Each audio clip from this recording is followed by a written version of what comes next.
साल 2024 में हरितालिका तीज का व्रत 6 सितंबर 2024 दिन शुक्रवार को किया जाएगा। सुहागिनें पति की दीर्घायु और अच्छे वर की प्राप्ति के लिए कुंवारी कन्या हरितालिका तीज का व्रत रखती हैं। अगर आप पहली बार हरितालिका तीज का व्रत रख रहे हैं तो इन नियमों को जरूर जान लें। यह हरितालिका तीज के सबसे जरूरी नियमों में से एक पहला है कि अगर आप हरितालिका तीज का व्रत पहली बार रख रही हैं तो अपनी मान्यता के अनुसार ही व्रत का संकल्प लें। कहते हैं कि पहली बार जैसा व्रत का संकल्प किया जाता है आजीवन उसे वैसा ही निभाना पड़ता है। ध्यान रहे, निर्जला या फलाहार व्रत का संकल्प आप जिस भी तरह से ले उसी नियमों के आधार पर आपको प्रत्येक वर्ष हरितालिका तीज का व्रत रखना है। इसलिए आपको, अगर आप निराहार नहीं रह सकते, एक समय पानी पी के रह सकते या फलाहार करके रह सकते, तो उन्हीं नियमों से आपको प्रत्येक साल की हरितालिका तीज व्रत निभाना है। और अगर आप निर्जल रखते हैं व्रत तो आपको निर्जल व्रत ही प्रत्येक साल हरितालिका तीज पे निर्जल व्रत ही करना पड़ेगा। दूसरा है कि व्रत की अवधि का ध्यान रखें। हरितालिका तीज व्रत 24 घंटे के लिए किया जाता है। इस व्रत की शुरुआत भाद्रपद मास के शुक्ल तृतीया तिथि के सूर्योदय से हो जाती है और अगले दिन चतुर्थी के सूर्योदय के बाद ही समाप्त होती है। तीसरा है, बहुत से लोग हरितालिका तीज में पूछते हैं कि पानी पी सकते हैं, नहीं पी सकते हैं। शास्त्रों के अनुसार हरितालिका तीज के व्रत में अन्न और जल दोनों का ही त्याग का विधान है। ऐसी मान्यता है कि इस व्रत में भोजन करने वाली व्रती को अगले जन्म में वानर और पानी पीने से अगले जन्म में मछली की योनि प्राप्त होती है।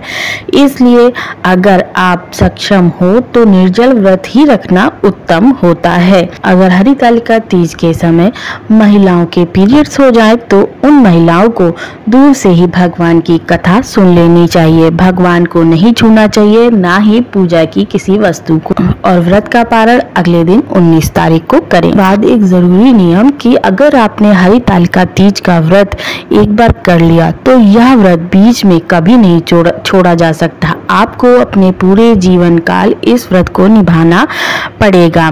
अगर किसी कारणवश ये व्रत आप ना कर पाए तो इसका उद्यापन कर दें और परिवार में दूसरी महिला को ये व्रत सौंप दें ताकि क्रम बना रहे। इस व्रत में, हरितालिका तीज व्रत में रात्रि जागरण करना बहुत ही जरूरी होता है। शास्त्रों के अनुसार हरितालिका तीज में व्रतधारी महिलाओं को दोपहर या रात्रि में सोना वर्जित होता है। इस दिन जो भी महिलाएं सोती हैं, दिन में या रात्रि में सोती हैं, वह अगले जन्म में अजगर बनती हैं। इस व्रत में रात्रि के चारों पहर में शिव पार्वती की पूजा करने से व्रत शीघ्र सफल होता है। 16 श्रृंगार, ये सुहाग की निशानी है। इस दिन सुहागिनों को 16 श्रृंगार कर शिव पार्वती की पूजा करनी चाहिए। मेहंदी, महावर, सिंदूर, बिंदी जैसे 16 श्रृंगार करके ही भगवान शिव पार्वती की पूजा करें। हरितालिका तीज के दिन मिट्टी के शंकर पार्वती जी की पूजा का विधान है। परिवार की बहुत सी बनी हुई मूर्तियां बिकने लगी। आप उन्हें लाकर और हरितालिका तीज वाले दिन उन्हें एक चौकी पर स्थापित करके उनकी पूजा करें। चारों पहर की पूजा करने के बाद सुबह व्रत के पारण से पहले की पूजा में आप माता पार्वती को चढ़ाए गए सिंदूर को अपने माथे पर लगाएं और इस व्रत में जो भी आपने सुहाग की सामग्री चढ़ाई है, एक किसी को दान करना है और एक आपको स्वयं के लिए रखना है। हरितालिका तीज का व्रत का पारण चतुर्थी तिथि यानी गणपति उत्सव के दिन सूर्योदय के बाद ही की जाती है। व्रत खोलने से पहले स्नान कर विधि विधान से शिव पार्वती की पूजा करें। इसके बाद पूजन सामग्री सहित मिट्टी के शिवलिंग का विसर्जन किसी नदी में जाकर करें। फिर प्रसाद खाकर व्रत का पारण करें। हरितालिका तीज के व्रत का पूर्ण फल तभी प्राप्त होगा जब आप इस दिन क्रोध, लालच, अहंकार पर काबू करेंगे। आशा है आपको ये जानकारी पसंद आई होगी। वीडियो पसंद आई हो तो वीडियो को लाइक कर दें और अगर मेरे चैनल पर नए आए हैं तो चैनल को सब्सक्राइब करना ना भूलें। जय श्री कृष्ण।